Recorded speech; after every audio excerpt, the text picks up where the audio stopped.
Welcome. I am Juliet. I am currently in a little bit of a transition period in my life, and I am trying to basically just start sharing a little bit more about some of the reflections that I'm having going from like 20s into 30. I turn 30 in 6 weeks. Wow. And safe to say, my Saturn return, so the last 3 years, has been quite a transformative period. And I don't know, I think I just need something that is a little bit more of a creative outlet at the moment. I'm kind of transitioning from being a full-time founder into my next role or business, and it's sort of I suppose it's a time where I am reflecting a lot each day on what it is I want to do, what's sort of the end goal here, and I'm hoping this will find the right people who are kind of navigating similar career, life transitions at this age. And I mean, it could be any age, honestly, but I feel like this is something that it's gonna be like a scary but exciting time. So it's good to have a platform or a way that I can express this more clearly and find people who share the same experiences. So you'll probably be like, where are you currently coming from? I am in Tahoe, so very like cabin vibes here at the moment. But I have moved, so I'm Australian. I moved from San Francisco to Tahoe almost a month ago now, so beginning of Jan. And we just got a puppy this week, so he's napping, but I'll show you him later. He's so cute. He's one week home, 9 weeks old. And like you can probably tell from my accent that I'm from Australia, and a big ambition of mine has always been to start my own business and to have like a really big impact on the world and to leave behind a really big legacy. I can't describe what that feels like to someone who might not have that same kind of feeling that they're born with. And I honestly feel like it took me a long time to get comfortable saying it out loud. But honestly, like, I think if you have ever felt like a pull or a calling to do anything, like maybe it's not about the same thing that I feel, but it could be about being a mother, it could be about living in a certain city, it might be about having, writing a book. Like there's just so many different things I think we all feel a bit differently deep down that we are sometimes afraid to listen to. And I guess my journey has, like, if we go back to very early days, and maybe that's what today I can talk about, because I was one of those people who like I never knew what I wanted to do. Like I knew I wanted to do something big and that I was passionate about, that had a big impact, that I loved doing, but very different to my brother, who from a young age wanted to be an astronaut and a pilot. And it was almost like, okay, well, I'll be a pilot and then I can become an astronaut. And he's like stayed on that trajectory his whole life. He's a pilot now for the Australian Defence Force. And my lips are so chapped. I am on microdosing Roctane, so we can talk about that another day. Yeah, I feel like I just never felt like that at all. And I actually was doing this like journaling exercise the other day where I was working with ChatGPT and just trying to sort of articulate and you know what it is that I've always been drawn to, and then find like a pattern or try and find some sort of pattern in all the different like, or themes in all the different like career ambitions that I've had. Where are they? Okay. This is how messy my journal is. I reckon I would describe myself as very like half left brain, half right brain. I have a lot of ideas that need to come out very fast and my handwriting can't seem to keep up with it. But anyway, most of the time I can read it back when I look at my notes, but often I don't. So anyway, here we go. So my list of dream jobs, this is what I'm gonna start. This is like ranges from 4 years old up until like 21. It's kind of all these like variations, right? And there's 12 different careers that I could remember that I wanted to do. So first was a jewellery shop owner. Second, I wanted to own a French bakery. Third was a vet and or a marine biologist because I love animals. Fourth was a singer. I had a stint where I would write songs. I still remember the lyrics to one of them. And I would always try and perform at my parents' dinner parties and things like that. And bless, I do not have like any kind of like talent in that area. But I still tried.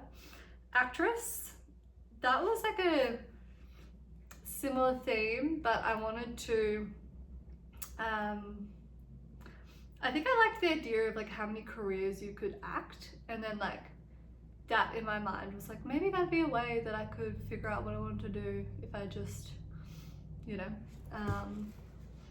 acted them all out. I got to try every career, but then obviously as I grew up I started to realize like you're not really doing that job. And so I guess like at that point I think I'll pause, because I was definitely very like entrepreneurial as a kid. I had a love of food, I had a love of fashion, and I wanted to sort of be creative and express myself creatively. I think was a big thing in like writing songs and then being able to act. And then that kind of leads me to like the next set where I wanted to either be a fashion designer or a fashion editor, and I was very inspired by, you know, sort of that Anna Wintour, like so smart, so successful, very creative industry, but like still very, you know, analytical, execution kind of focused type, you know, career.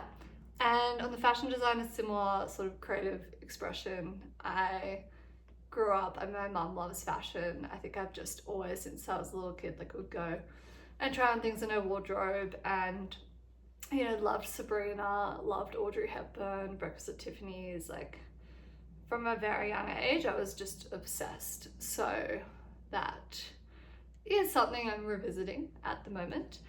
I also went through a bit of a tomboy phase though, where I wanted to be a professional soccer player. I think at that point, Beckham must have just come out, and I was obsessed, and so I think I got like a Beckham jersey, and I actually was kind of good at it. I like joined like a kind of competitive team, but then as with everything that I do, noted, I think when I hit a certain level where I think, I don't know if I'm gonna get much better at this, or if I have the energy to reach the next level, I just give up if it's not that passionate.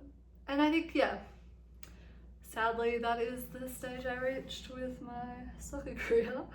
And And then I think this is when I was like kind of in high school, like I started to get a bit more serious about what it is that I wanted to do, and obviously more influenced by society and what is deemed successful. So that's when I started doing, like, I wanted to be a lawyer because my mum said I was very good at arguing and I always was able to negotiate very well. So I sort of wanted to be a barrister, and that's what led me to law school. So I went and studied science and law at university in Canberra, ANU, and I hated reading. I honestly, like, I think at that point what I'd really excelled at school were more of like science subjects, where I would, like, if you could give me a formula or a pattern, like I'd be able to get it right. But the whole kind of like make an argument and like having to know all the text and nuance, like I just couldn't be bothered. So I kind of didn't love it. So then I thought, well, you know, I'm a people person, like maybe I should become a headhunter. So then I went and talked to some family friends, started learning a little bit more about their jobs, and they were all just like, look, like with your skills, because I was studying physics and maths at the same time, like you should, like, you're smart, you understand numbers, problem solving, like you should go into management consulting.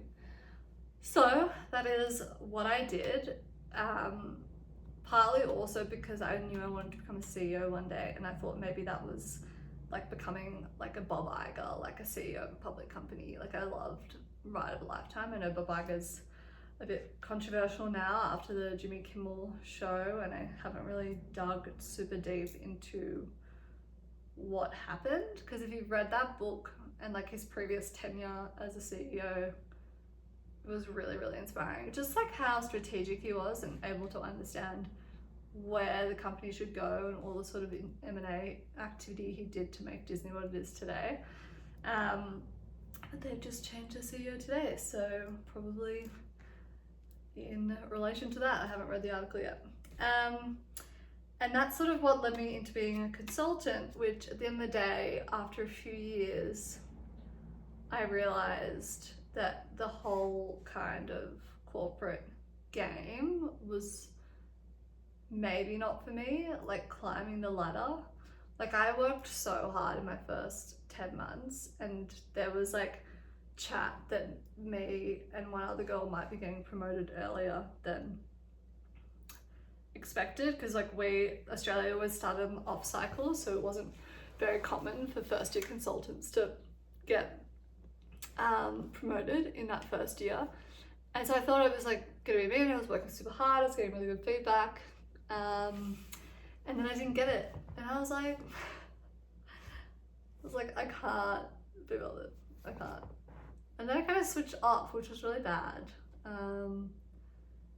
I think if I had got the promotion, I reckon I could have burnt out in another way, but because knowing me, I like to set a goal and then work really hard and fast to get it.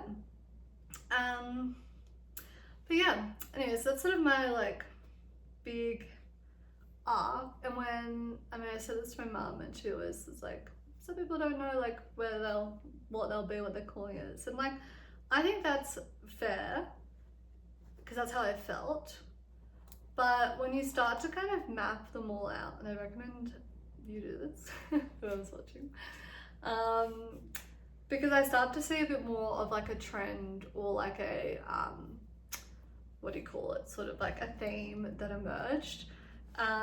So I had a few: jewelry shop owner, fashion designer, fashion editor, very much around, creative pursuits, love of fashion, obviously. But then when you kind of tie in singer, actress, professional soccer player, CEO, a lot of those have this sort of desire for impact and scale, and tying in like a creative expression or outlet with that. So, you know, as a singer, you can write your own songs. That's a fully creative, expressive outlet that can touch and help a lot of people, right? And I think as a CEO, you are like the leader and steward of a company, whether you build that from scratch or you take that on. And to take something that hasn't been built before and put it into reality, or to take something that's been existing and continue to keep its relevance and, you know, grow and continue to have that impact and sort of evolve with the times, that to me is actually a very big use of my creative thinking brain. Obviously more in connection maybe with my analytical sort of side, more so than say, I don't know, a singer. But at the same time, like you look at people like Taylor Swift, like the people who made to the top and the top do have that ability to flex into execution, analytical rigor, you know, problem solving, but also step back and get quiet and allow all the creative juices and things to flow. So yeah, that is, I think, a second big theme that I saw. And then a theme that I saw across, I suppose, a lot, well, all of them, right? I mean, food, like a French bakery and a Marie Bral are just about like, they are like food and animals are things that I absolutely love. And I will show you my little puppy in a second. I don't want to disturb him. He, you know, they are things that like are very much a part of my life, and yeah, like I'm glad I've worked that out at a young age, and I've respected that. So I think not everything has to tie together into one role, but I think it's important to recognize that. And like soccer, like I'm actually still very, very active. Like exercise is really important to me, and yeah, anyway, but the big theme, overarching theme that I saw, I guess, across most of it was this fact that none of them really were a desk job, except for the, like, even as a barrister, it's not as much of a desk job as like a CEO, consultant, headhunter. But I do think that you go through life and sort of the world shapes you a bit to think like, I need to go into these stable jobs to have a good income, to be able to set up, you know, my family, myself for retirement. And maybe that's just a little bit more of like the world I grew up in. But I mean, it's funny because my mum was like a caterer, which is very much not a desk job. She had her own business, and my dad, he went into the family business as an engineer, so there's a lot of actually like on the floor factory work up into management office, and then he ended up buying and running a winery. So not to say my parents ever really like fully traditionally had long-term desktop jobs, so maybe that's also something, but I mean, they would encourage me to do whatever I wanted. So I think this is a little bit more just like societal expectations at play, and like pressure I put on myself to like be the best. And like, I think I'm only now, and this is kind of like one of the things that I will talk about in the series, like as I shift from like my 20s to 30s, like going more into my feminine energy and leveraging masculine energy of like go get it done, like kind of like make it happen energy when I really need to, and feminine energy being more like I do things I enjoy, I attract things come to me because I am in the right energy, I'm in the right headspace about it, and trying to lean a little bit more into that, because I feel like I've just been like holding the reins of life so tightly that like I don't think you can allow the right opportunities to come to you sometimes when you do that. And also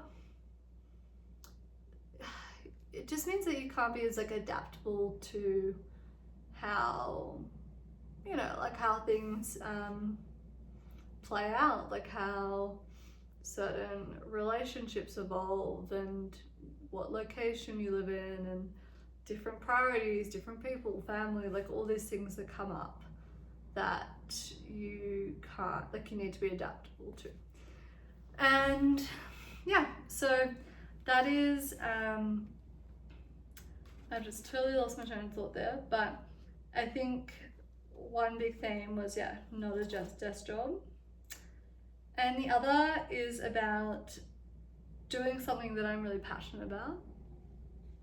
That's two. That is, enables me to express myself creatively while having a big impact at scale. And for me, that is like, I guess the difference or the nuance in that is like, I think a lot of people want to have impact and help people, but that could be as simple as like helping some individual people as like a therapist or something, or a doctor, right? You do have a huge impact.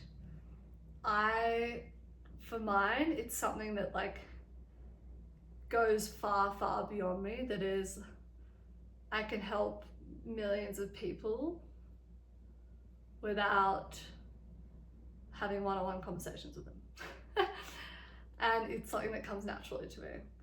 And I sometimes used to like hate, and even saying that now, like, do I just like sound like a like self-obsessed like cult leader? Like, I hope not. If you knew me, you'd be like, you're far from it. But yeah, it's kind of weird. It's a weird thing to come to terms with, like a sort of calling in that respect. And I think my biggest takeaway from this whole reflection exercise, and maybe I can read you the 8 themes or reflections that I had. But I would say like my biggest takeaway is that I need to get less out of my head. I think I can go really into like overanalyzing and be like, where's the business opportunity? What can I do? Like, I have to create this TikTok content. Like, I've got all this free time. I've got to, make money on TikTok. And I just get like round circles and I get myself so hyped up that I'm like, I have to, like, I think I lose my creativity because then I'm just like, I need income fast. And it's like, okay, but then I'm like creating content that doesn't feel like exciting to me. And I really respect a lot of the content creators who do this, like things that I've been trying and I want to do, but it feels very performative for me. And I digest that content all day. I absolutely love it, but it's not the type of content I reckon I can sustain, deliver, that brings me joy. So that's where I have to kind of get quiet. And even doing this, like, it was just, I think I needed a video to have like a reaction. Like, I think if I talk into space, I find talking to myself quite hard because I don't have the like feedback of someone's emotional expressions. So maybe eventually I will try and get people on here.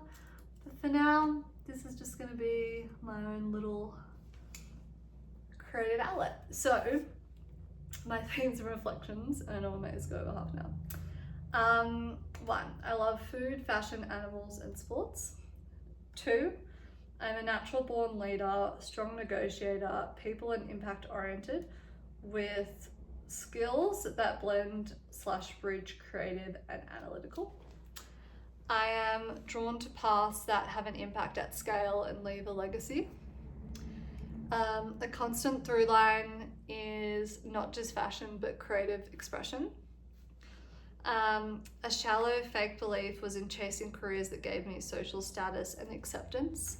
For example, lawyer and consultant, even CEO as the title itself. I never wanted a desk job where I sat behind a screen all day. This is a really big one for me, and I haven't come to terms with it yet. I gotta think about that. I feel a calling to share my gifts and to be seen and to impact people's lives through my creative expression. And that was 7, and this is 8. I always thought I had no idea what I wanted. I thought that I changed my mind all the time, but this shows me a clear through line of passions, skills, and callings. So I have a few more. 9, I have a lifelong, this is actually what I worked out with ChatGPT. I put this all into ChatGPT and I was like, are there any patterns that I missed? And it gave me these 2. 9, I have a lifelong translator identity. I have a real knack for synthesizing things that don't naturally, kind of make sense together, but because I think of the way my brain works, I find that quite easy to bring like structure and creativity together, or like logic and intuition and art and science, and that is something that like I'm really happy ChatGPT pointed that out. And then this 10th was I'm called for a career. This is I can't read my handwriting. I'm called for a career of meaning, significance, not safety or conventional success. And that is what is so hard when you're kind of, maybe like in the stage where I'm at now, where I'm sort of, I guess I've been out of the corporate world for over 4 years now, 4.5, like more than half of my career. I'm in my 8th year in, out of university. And I've been out of corporate for so long. I went into a very early stage startup and then started my own things. And now I'm in a position where that hasn't got me enough recurring income to sustain for much longer. Like I've just taken such a hit that I'm thinking, okay, I need to go back to corporate. I need to get a job. I need to like get the base salary up, and then from there I'll be able to figure it out. But I can't seem to like even get many interviews. Like I think sometimes I think the universe is like saying something when things aren't working out and you need to adapt, and that is a little bit where I'm at. I'm like, I know that I didn't want to go down this path, but sometimes when you go the path less traveled and it's less clear how you're going to make that huge financial success, it's kind of like, how long do I go down that until I find the thing that lands, and how much of that can I absorb? And that's where I'm like, yeah, that's where I'm a bit stuck. So I'm not sure if this resonates or this finds the right people, but I will do more in the next episode just on some of those reflections in terms of feminine era and masculine era energy, feminine energy and masculine energy. So I'm gonna close it out there, but I thought you guys should meet my puppy Ralphie. Come here, baby. He is a bit sleepy. Say hello, Ralphie. My little angel. Oh, he's so tired. He was a bit crazy earlier. Oh, baby. He wants to go back down. Say bye-bye. All right. Thanks for listening.